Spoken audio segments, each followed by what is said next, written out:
हाल ही में याओंडे, कैमरून में world trade organisation की 14वीं मंत्री स्तरीय बैठक आयोजित हुई, जो बिना किसी अंतिम सर्वसम्मति के समाप्त हो गई।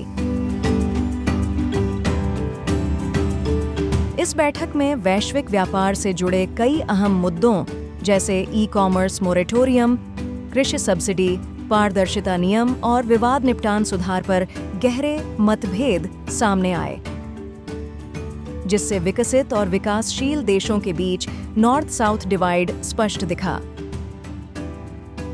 सबसे महत्वपूर्ण घटनाओं में 1998 से लागू ई-कॉमर्स मोरेटोरियम का समाप्त होना शामिल है, जिसके तहत अब देशों को डिजिटल लेन देन जैसे सॉफ्टवेयर, ई-बुक्स, म्यूजिक पर कस्टम ड्यूटी लगाने की सैद्धांतिक अनुमति मिल गई है।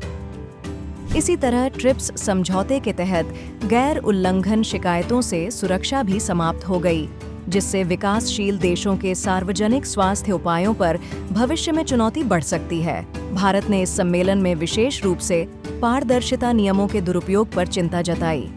भारत का कहना है कि विकसित देश इन नियमों का इस्तेमाल विकासशील देशों की घरेलू नीतियों को चुनौती देने या व्यापारिक प्रतिशोध के लिए कर सकते हैं, जबकि कई कम विकसित देशों के पास इतनी जटिल सूचनाएं समय पर देने की संस्थागत क्षमता ही नहीं है। भारत ने यह भी स्पष्ट किया कि पारदर्शिता को दंडात्मक नहीं बल्कि सहयोगात्मक बनाना चाहिए, जिसमें क्षमता निर्माण को प्राथमिकता दी जाए। कृषि क्षेत्र में भी गतिरोध बना रहा, जहां भारत और अफ्रीकी देशों ने सार्वजनिक भंडारण के लिए स्थायी समाधान की मांग की, ताकि वे खाद्य सुरक्षा कार्यक्रमों को बिना WTO नियमों के उल्लंघन के जारी रख सकें। इसके विपरीत विकसित देशों ने इस पर सीमित समर्थन दिखाया। मत्स्य सब्सिडी पर चर्चा जारी रखने और AMC 15 तक ठोस सुझाव देने पर सहमति बनी, जबकि निवेश सुविधा समझौते को WTO ढांचे में शामिल करने का भारत ने कड़ा विरोध किया। हालांकि 66 देशों के एक समूह ने डिजिटल व्यापार के लिए एक अलग ई-कॉमर्स समझौते पर प्रगति की, लेकिन यह सभी सदस्यों की सहमति पर आधारित नहीं है।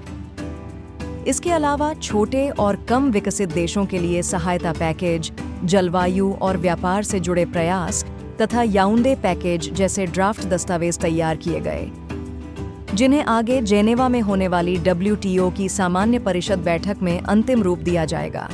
कुल मिलाकर AMC 14 ने यह दिखाया कि WTO केवल संस्थागत संकट ही नहीं बल्कि दृष्टिकोण के संकट से भी जूझ रहा है।